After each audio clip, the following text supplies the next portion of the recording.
Alright, so today you're working on a foldable. We're working on graphing quadratics just like we did yesterday. Your foldable will look like this when you fold it. Just slide the papers up and fold it.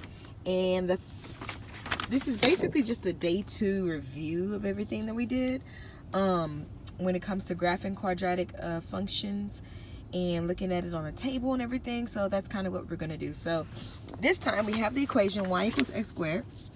And we're going to create a chart for it so that we're able to graph. And so you basically just plug in anything. So if we plug in, let's start with our negatives, because remember with parabolas I said you must have a negative and a positive, so you have stuff on both sides. So if we plug -2 into the equation, we get -2 squared, which means -2 times -2, which is going to give us a positive 4. Plug in -1, -1 times -1 is going to give us 1. 0 squared is 0. We'll plug in 1. 1 times 1 is 1.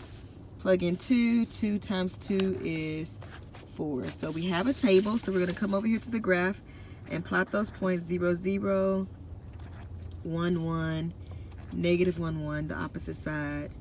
2, 1, 2, 3, 4. -2, 1, 2, 3, 4. And so our parabola looks something like this. Remember, y equals squared is the parent function for a quadratic function. The parabola is the figure, which is basically a U shape. And remember, to find the axis of symmetry, we use x equals -b divided by 2a. But on a graph, you really don't have to do that because it's just a line that separates the parabola into 2 symmetric parts. So our y-axis is actually our axis of symmetry going straight through the middle right there. Oh, you didn't see that. And so the equation right there is x equals 0. And then for this problem, the vertex is the middle point, which just happens to be 0, 0, our origin. It's a parabola that's low, so we're going to call this a minimum. Everybody got it? All right, so the problems we're doing now, it says graph y equals ax squared plus c. These do not have a bx. The bx is gone. So we're just graphing ax squared plus c. Don't forget that the c, we talked about it yesterday, is your y-intercept. I'm not going to do all of these problems. I'm just going to do a few because this is just day 2. So I'm going to do number 1 and let's do number 4. So I'll do 1 positive, 1 negative. So we'll look at number 1. We're going to create our table. And I'm going to do -2. Let's do -2. Plug in -2. -2 times -2 is going to be a positive 4. Then we add 2. 4 plus 2 is 6. Let's skip and do 0, 0, 2. I really didn't even have to do that one because I know that this is my y-intercept, so that's going to be one of the points, 0, 2. And then let's do a positive 2. So 2 times 2 is 4, plus 2 is going to be a positive 6. So my y-intercept is at 0, 2. -2, 1, 2, 3, 4, 5, 6.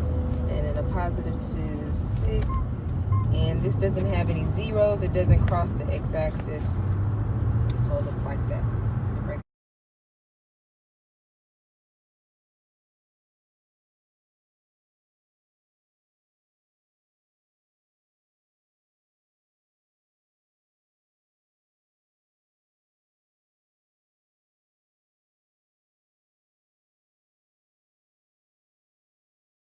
Got it? I'm not going to do these, but I'm going to just do just a reminder. Our y-intercept is -2, so that means the vertex is going to be a 0, -2 for this one. This one has nothing behind it, so we know it's plus 0. So this tells us that if you were to go through and graph this one, it's going to go through the origin 0, 0. And we'll do this one right here. We know there's nothing back there, so we automatically know that one's going to go through the origin 0, 0. But I'm going to do a problem before, so let's plug in -2. Oh, now this is already a negative, so we know that when we do -2 squared, -2 times -2 is going to be a positive 4, but then there's a negative on the outside, so that's going to be a negative 4. And then I plug in a positive 2. 2 squared is 4. It's a negative on the outside, so that's going to be negative 4. So this one's at 0, 0. Then we have negative 2, negative 4, 1, 2, 3, 4. And then positive 2 and negative 4 is down there. And this one points, y'all know I told y'all I do raggedy parabolas, so it's greatly. So this one points down. Hopefully someone said it in their head. It points down because A is a negative. And that is how you graph ax squared plus c.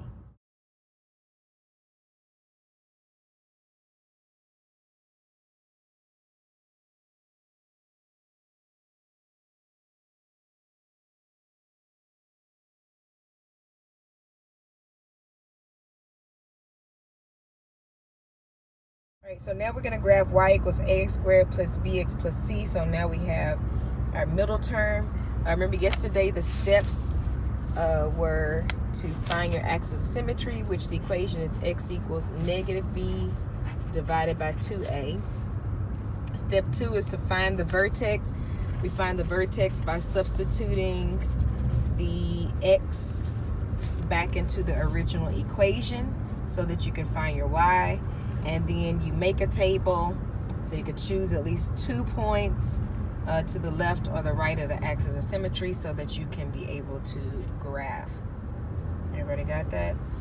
All right, so we have equation y equals x squared minus 2x minus 3. So I'm going to do step 1. First, I'm going to identify my a, which is 1, my b, which is negative 2, my c, which is negative 3.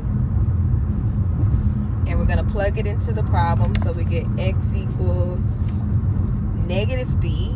But our b is already negative, so we know 2 negatives are going to get married and become a positive.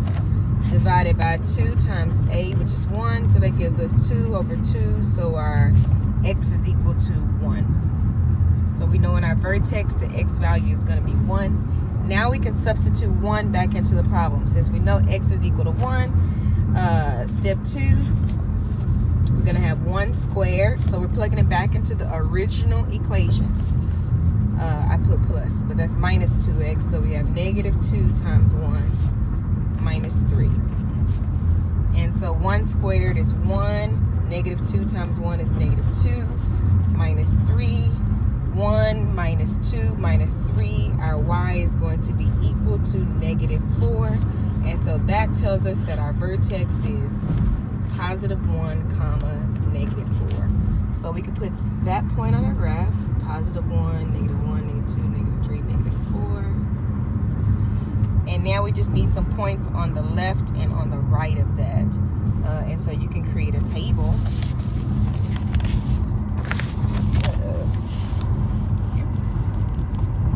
Table, so I have x, y, sorry for my messiness in the car.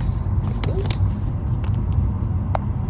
So we have 1, negative 4, and I'm gonna plug in some points. So I'm gonna do, let's just do 0. Keep it easy. Plug in 0 for x, so that becomes 0, because 0 squared is 0. Minus 2 times 0 is going to be 0 again, so negative 3. So that's going to be 0, negative 3. And then we plug in, let's do 2. So then we're plugging it into the equation. 2 squared is going to be 4. Negative 2 times 2 is going to be negative 4. 4 minus 4 is 0. 0 minus 3 is going to be negative 3. Let me double check my work. 2, negative 3, 0. Okay, just double check it. Alright, so we have 0, negative 3, 1, 2, 3. And then we have 1, 2, negative 3 right there. And so your parabola looks something like that. Oops, nope, hopefully it don't look like that. Something like that. Y'all get the gist. Alright, and that is how you do it. Alright, here 2x squared minus 8x plus 6. So my A is equal to 2, B is equal to negative 8, C is equal to 6. If you're going to graph, remember we can also already put our 6 on there if you want to. We could do 0, 6, 1, 2, 3, 4, 5, 6, because that's our y-intercept. So we know it's going to cross the graph at 0, 6. And then you can do other points, but first we need to go ahead and find our vertex. So step 1, x equals negative b. Always write your formula over 2a. So we end up with negative 8 divided by 2 times 2. 2 negatives get married to become positive. 8 divided by 4. Our vertex is going to be x equals 2 comma something. Okay, step 2, we're going to plug the 2 back into the original equation. So we end up with 2 times 2 squared minus 8 times 2 plus 6. 2 squared is 4. 4 times 2 is 8. Negative 8 times 2 is going to be negative 16 plus 6. So we have 8 minus 16 plus 6. Our y is going to be equal to negative 2. And so our vertex is going to be 2, negative 2. Everybody got that? So I'm going to come down here, and 2, negative 2 is my vertex. So that is the middle point. So since I know that's my middle point, if I do draw the axis of symmetry, I can basically, I'm going to show you a few shortcuts. I knew my y-intercepts right there, so I can count 1, 2 to the x-axis of symmetry, and I could go 1, 2 to the right, and that's where my opposite point is going to be. And let's get another point.